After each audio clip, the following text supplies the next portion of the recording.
the Brac Shop. Well, I'm going to take you around the shop, and I'm going to take you around the real shop, which is actually what I use, and it's called the junk shop. And we get to speak to the proprietor, Toby. And let's see what he's got to say about the shop and his own products.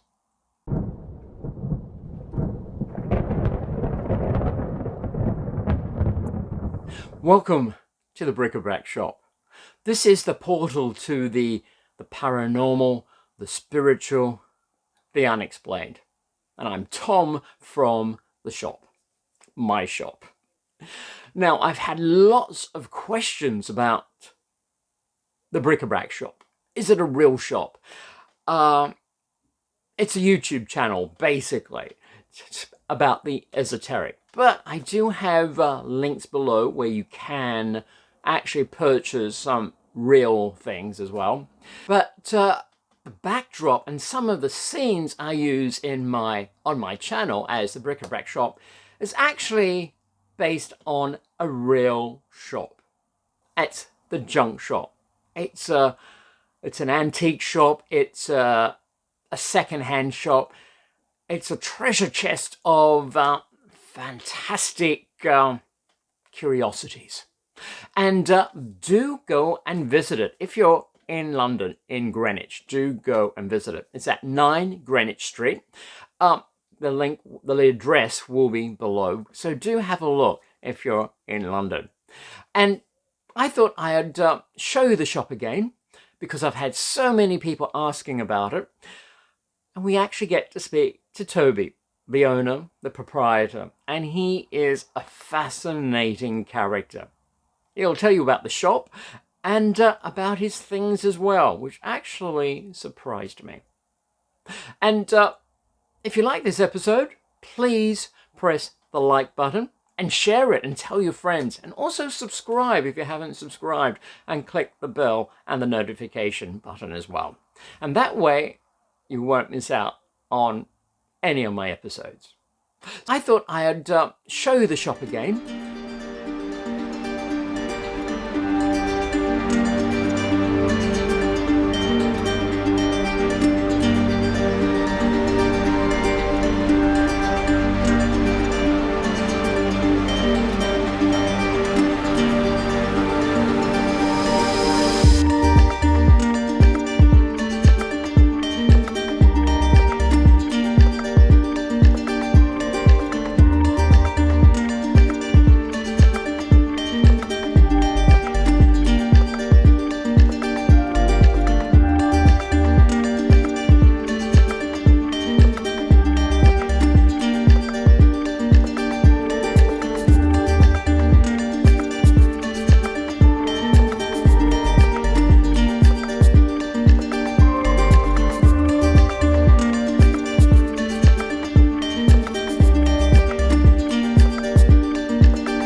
Now, you may have seen my shop. Well, my shop is actually, backdrop is actually the junk shop.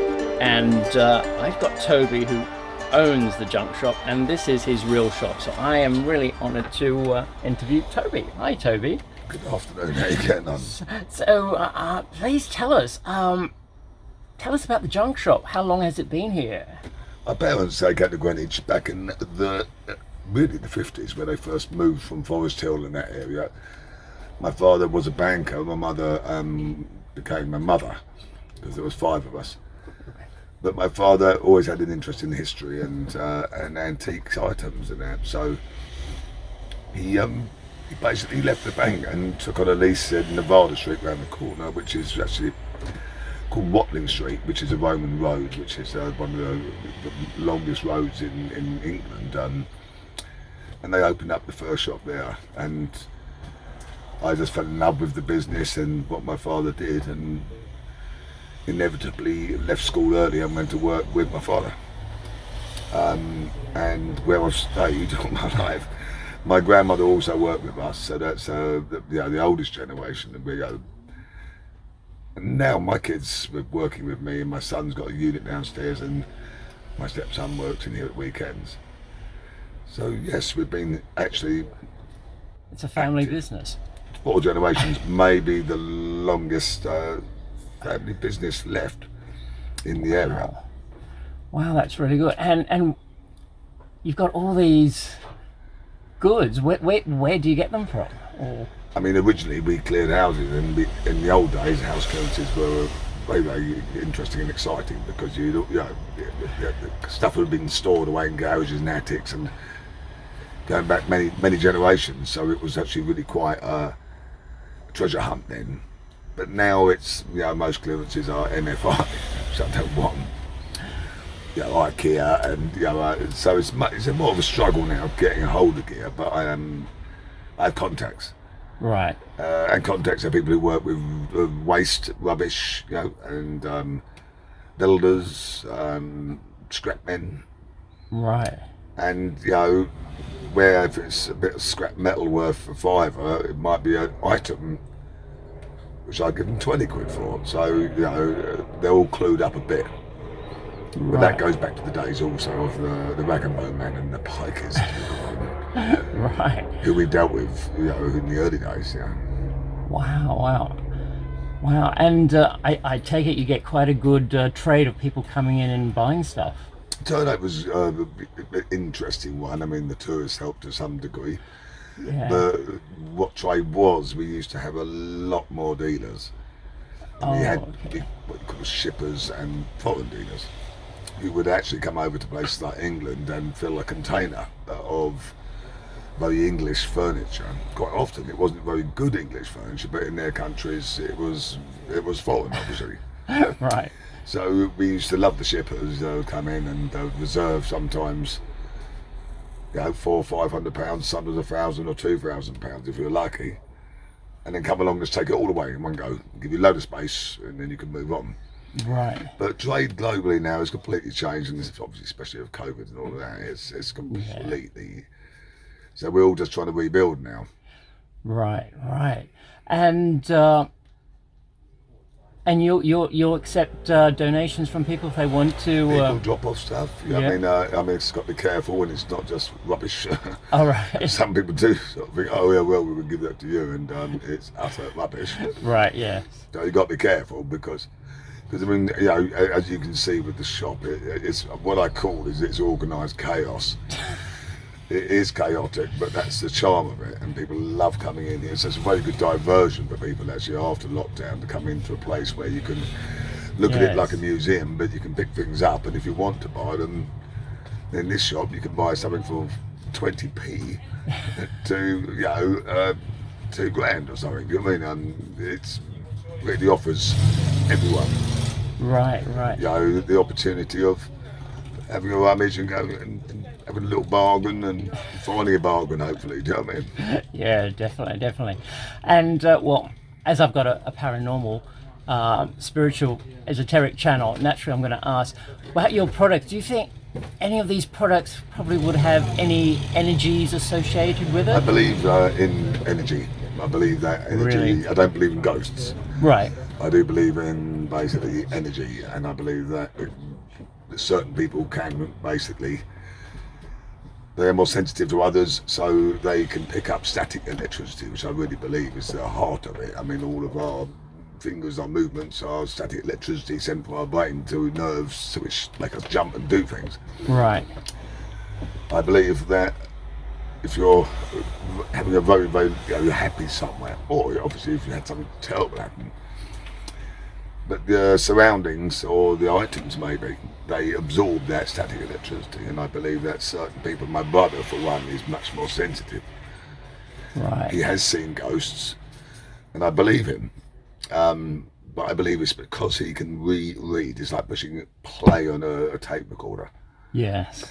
And a certain time or whatever, and if he's in the right mood, he can read the static, and that is like a film of the person who was there before. Wow. That's my interpretation anyway of. So I believe that yes, a cherished object will very likely hold a static message or a static story. Right. And if you're sensitive enough to actually Pick it up. move into that, it might tell you quite a lot.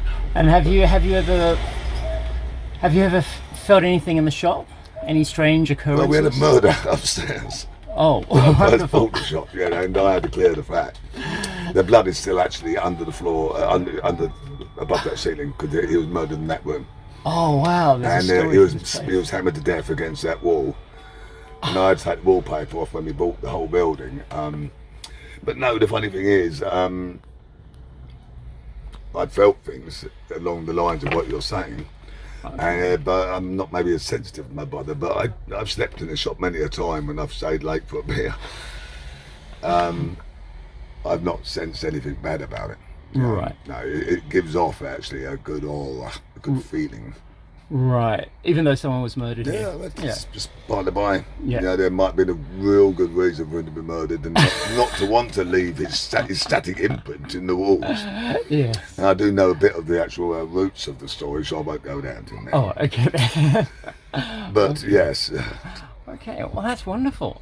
I Thank hope I've you. helped you though. You have indeed. That's really quite interesting. I didn't even know that was associated with, Oh, well, with the yeah. shop. Yeah. Yeah. Well, the whole building was one house originally, so if you think Oh. this was basically, there was a window here when they bought it, but the wall was falling down, so we had to rebuild it. If you go downstairs in the cellar, you'll see there's a window in the wall below that, which would have looked out into a light well.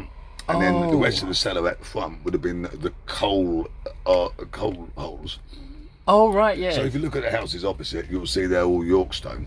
Right. Under that Yorkstone, if you go into those houses, Yeah. you'll find that there's probably arches Oh. where they stored the coal.